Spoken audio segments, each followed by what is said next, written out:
Okay, I'm Dr. Alyssa Cohen with Pelvic Floor For Moms. I'm Dr. Jessie. I'm a chiropractor on the chiropractic side on CHIRO for Moms, but I am a patient today. We are working on we think it's the 6th. I have to double check on my patient, or on the patient notes, but I just jumped on here quick so we could do a live before I leave for Germany. But needle. Yeah, we're gonna dry needle and we're going to maybe cup. We're gonna see where this takes us. Yep. I never know when I start, honestly, like what I'm gonna do with the patient. There's a vague plan in terms of, you want your C-section to move better, but I never always know where it's gonna go. So we've needled Jessie's C-section scar in particular a number of times, and the last couple times we've been focusing more on this little scar up here, which is from your appendectomy. Yep. Yeah. So I want to work on that one because you can see that when I push on it, it we call it puckering, where it just pulls there still. As I feel through C-section stuff, it all feels really good, and this is where it feels stuck the most still. So that's what I'm gonna work on today still. That's what we did last time too.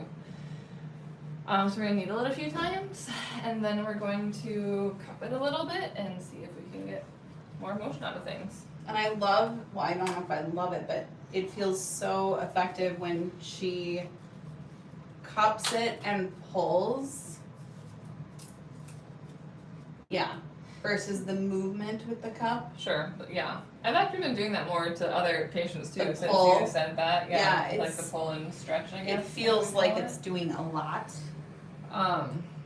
And my shelf, so the whole reason we started doing this was because of the shelf that I had from my C-sections. I've had 2 C-sections 11 and 13 years ago, and the shelf really did bother me, and it felt like everything was way too tight along the scar. And I've had 4 abdominal surgeries between the appendectomy, the C-sections, and the hernia I had as a kid. And so when we started, it was to get rid of the shelf, which has seriously diminished, greatly. And then we started working on all these other things, including my pelvic floor, the effects of my breathing and my diaphragm and my pelvic floor, and just everything in this area has been greatly affected by doing this work that we did strictly for the shelf when we started. It's just changed a lot. And if you watch back any of our previous videos, you'll see that, and I talk about that a little bit too. But every time I do treatment, it's very different in regard to what I feel and where we're working. That's also been really surprising to me, how different it feels each treatment. Well, it is true. The first one, like? This one feels like it's going right back here. Okay. I've had some that feel rectal, almost in that lower, rectal area. I've had others where it almost makes me kind of nauseous up here. The first time we did it, I had a hard time just with 1 needle, and I cried. So we had to pause. Yeah, we had to stop a lot. Motion. Yeah. And then that one, I felt here.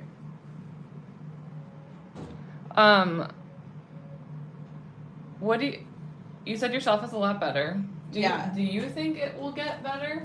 This is one of the things that we're kind of experimenting with. I really do. I think for it to be this dramatic after just 5, I mean, you guys, it's been a decade of having a shelf, and to have it be as flat as it is even laying here is really very different.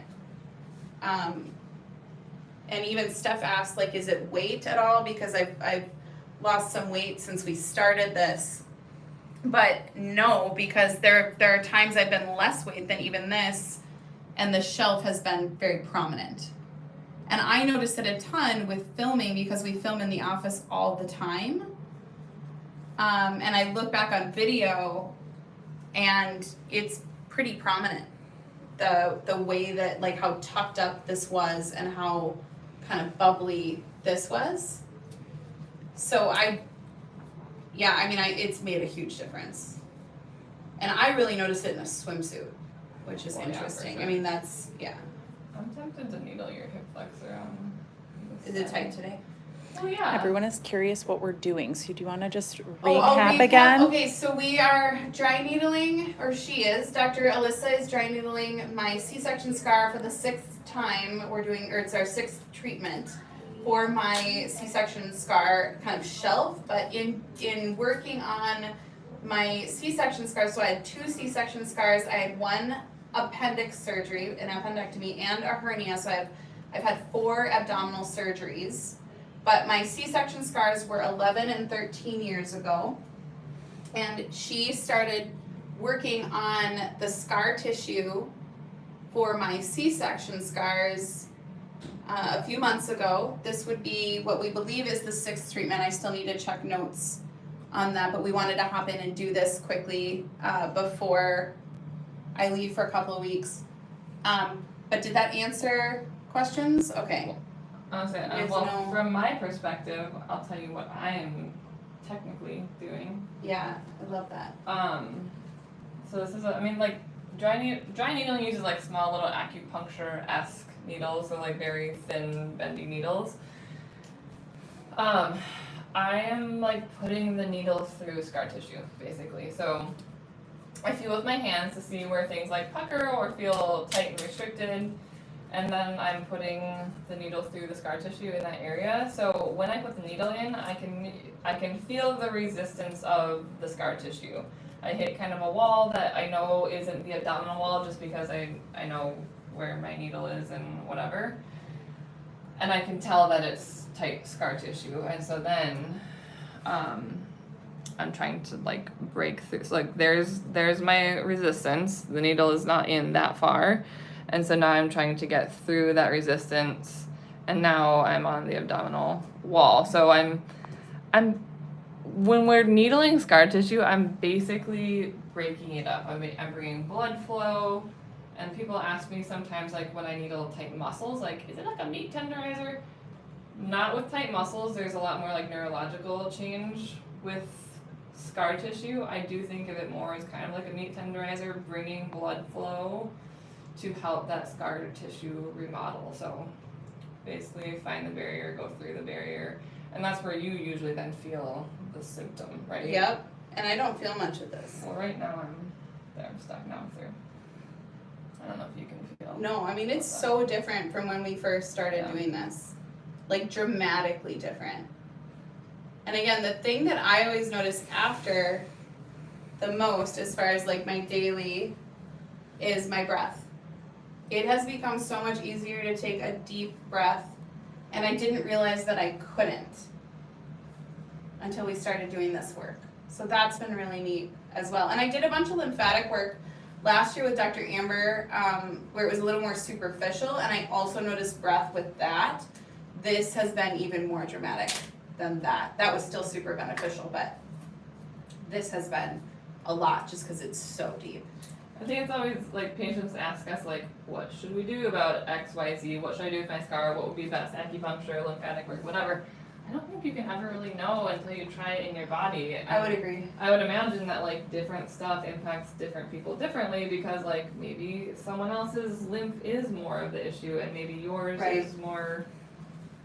I mean, scar tissue is the underlying vein of all of it, but. Well, some people produce scar tissue a lot more than others, and I know for sure that I generate, or I produce a lot of scar tissue. I had a CT about 5 years ago because I thought I had a hernia. This is gonna be muscle. And, so okay. You're gonna feel it. And the surgeon called me to tell me that I didn't have a hernia, but that I had more scar tissue in my abdomen than she'd ever seen. So some people produce a lot of scar tissue when they heal, and some people don't as much. And this is really fun. So now Are you in my tattoo? Because it feels like you're right in that area where I giggled when I got my tattoo. It's possible.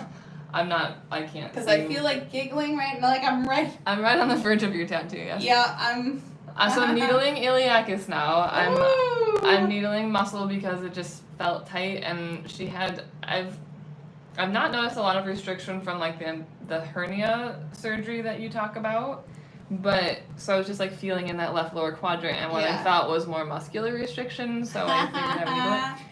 So with muscles, I am like plausibly going a little bit deeper, but also I'm using the stim unit, and I don't know if you can see that little pulse, but that's her hip flexor twitching. And it feels like she's massaging the muscle so deeply that it feels like she's massaging it at my spinal level. A little bit, yeah. I mean, seriously, like this feels really good. Good. Yeah. Yeah, so like very relaxing. that's what I use the stim for, is more to get that muscular activation, because then it relaxes afterwards. When I needle more just the scar tissue, I just use needle with no stim usually. Well, I feel that I've actually had some back issues on this left side since I started doing some biking like a month ago. And it's funny that you notice this left iliacus and psoas region, because I didn't complain of it to you. No, but yeah, that's not what I was going off of. But also, No. last time we did this, you also said that your left Yeah, low back that's was wonky, but that's not, not why I went there. So we're gonna do one more in your hip flexor, and then we're gonna cup your abdomen. Ooh! Oh, whoa. That was a big twitchy. Yikes, yikes. That one's gonna make me sweat. Ooh. That Are you able to see it or no? I can feel it. Because but I it really feel it. feels more like midline, so it honestly it feels like I'm getting like more psoas. Feels like this whole thing is moving right now. Well, I mean, I'm going through your abdominal wall, obviously, but the tip of my needle is on Ooh. Ooh. the pelvis. So I'm like, am I getting psoas? And it's just super deep. It feels like there. psoas. Yeah. So cool. That's the fun thing with needling when you use the stim with it too, is you can like what am I on? Am I on what I want to be on? And you can kind of confirm that you're in the tissue that you want to be in. So. Yeah, this is intense. And the point of the stim is it just kind of helps reset that muscle spindle system, so it helps the muscle like relearn how tight it should be, basically. And it will release some of the stuff that builds up in tight muscles, like the inflammatory cytokines and lactic acid and all that kind of stuff, which is also why people are really sore afterwards. Oh, somebody wants to know what's happening. So Dr. Alyssa is dry needling the muscle this time, not the scar tissue, and applying electrical stim to basically activate the muscle tissue to make it fasciculate or like contract. Yeah. And she's bringing blood flow to the area by doing that, and also then relaxing the tissue. So it's almost like a really deep massage, but it's done with a needle into the muscle belly. So that's what she was doing there, where earlier she was dry needling my scar tissue. So different tissue completely. Different, yeah, and different. And she's not looking to activate it when she's doing scar tissue, where with muscle, she is. It does all bring blood flow, so like that Yeah. is an underlying intention to all of it. But. Does that answer the question? Thank you for asking. Okay, so now we're gonna cup. So I'm cupping this one because that still feels like what kind of puckers a little bit. We have cupped near and on the C-section scar before, but so with cupping, I'm just like, I have the cups where you like suck the air out, and So I feel that right here. it's funny. I know, isn't that crazy? So you can use silicone cups, you can use whatever, but so now I have the skin sucked up, and I'm just gonna pull, distract, and stretch. And I've been going this way with it because Jessie feels more of that tension in the left lower quadrant. And so when I go this way with it, then she feels more of that stretch in that left low And area. it literally takes pressure off my low back when you do that. It feels so good. Mm-hmm. Do you want to explain what cupping does? Yeah, so cupping, I think of it for fascial mobility. So if we have we have lots of layers of tissue that cover our body. We have skin, we have fascia, we have muscle, and all those layers of tissue need to be able to like slide and glide across each other when we have scar tissue, or just when we have tight parts of our body in fascial restriction, those layers don't move very well. So I use cupping. Most of the manual therapy that we do is like trigger point release, is compressive. Cupping is distraction, and so it helps bring blood flow to the area, but I think of it as kind of like lifting all those layers of tissue away from each other, and therefore allowing those layers to slide across each other better. And so I use it for scar tissue, just kind of like across the board, but I use it on people when I feel like there's fascial restriction, meaning like I've tried to do trigger point release and like it doesn't feel like they get any more mobile. I feel like I'm just like hitting a brick wall and I'm not getting anywhere with tissue release. So like, let's just try cupping and see if we can get more motion in it, and it usually like frees things up so well. Well, and the neat thing about what you do is you create more mobility with it. Like you'll even have patients move with it.